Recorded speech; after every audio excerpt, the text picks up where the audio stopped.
LeAnn Foster for INFocus magazine, and I'm here at Zion Baptist Church in Marietta, where we have just had a very lively, informative session on some of the amendments that are going to be on your ballots November 2016. And I'm here with Connie Jackson. Connie, tell us your role. I'm the president of the Cobb County Association of Educators, representing all the schools in the Cobb and Marietta City School Districts. And what was your contribution to tonight? I spoke about Amendment 1, the governor's plan for the Opportunity School District, which is basically the school takeover plan. And tell us why we should vote no to the amendment. Well, basically because it's a school takeover plan to take over what the governor terms as failing schools, which, first of all, they aren't failing schools, they're schools with challenges, and two, because it's really a political ploy to take over schools and hand them over to for-profit charters. And we don't need it. We need more reinvestment in our schools to fully fund them and to really address the needs of the schools. We don't need a political appointee, another level of state government. We need local schools run by local people and local school boards. Well, and just to play angel's advocate, so everybody on the panel talked about saying no. What would be, if you could pull out the sky, anything that you could say would be a positive benefit to voting yes? Well, honestly, I don't think there is any positive to voting yes.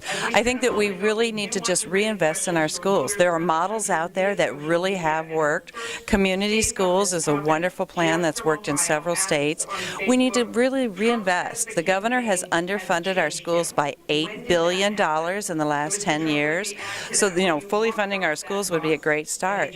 Involving our communities, getting things, really rolling, like, getting communities, getting our businesses reinvested in our schools, really bringing parents back into our schools, letting educators teach, investing the people who are doing it. We don't need more government. We need more community. We need more educators doing those kind of things. Stop labeling schools as failing. It goes back to the old adage, people live up to your expectations, so you don't label them failing. You might label them as schools who need to bring up, but not failing. Certainly, and thank you for that. I know that our Informed magazine readers like a balanced perspective, so I just wanted to share that with them. And just lastly, before you go, I want you to talk just a little bit about our Department of Justice system. Yeah, we had a brief conversation about that, but how it's impacting our society and more about labels. Well, one of the things, before I became president, I was a teacher that taught at a Title I school with low socioeconomics, and I taught the class with the behavior students. And unfortunately, we are so quick to label our students as behavior problems or students that are already involved with the criminal justice system. And unfortunately, if we label a child, particularly in elementary school or, earlier, as a problem student or, as a gang member or a student who is already, has problems, we are self-fulfilling for those children. We can't do that. We cannot really label these kids that young.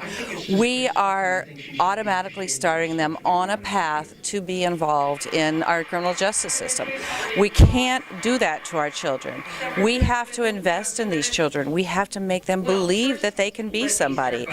Every child has potential, no matter what he's been, involved in. These children haven't made those choices.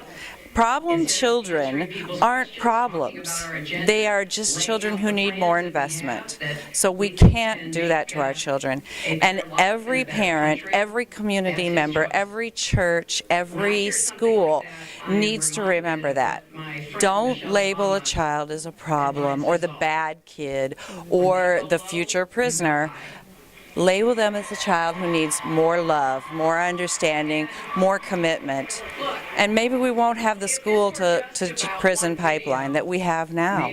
And that's what we've got to do. We've got to get them in elementary school and middle school before they make those life choices. Give them the love, give them the commitment, and give them the belief in them. Because we all know that one person believing in them is what can turn around a life. Certainly. Well, Connie Jackson, thank thank you so much for your time. Inform Magazine readers, go out and vote. We're not telling you who to vote for. We're just saying let your voice be heard. LeAnn for Inform Magazine. And Donald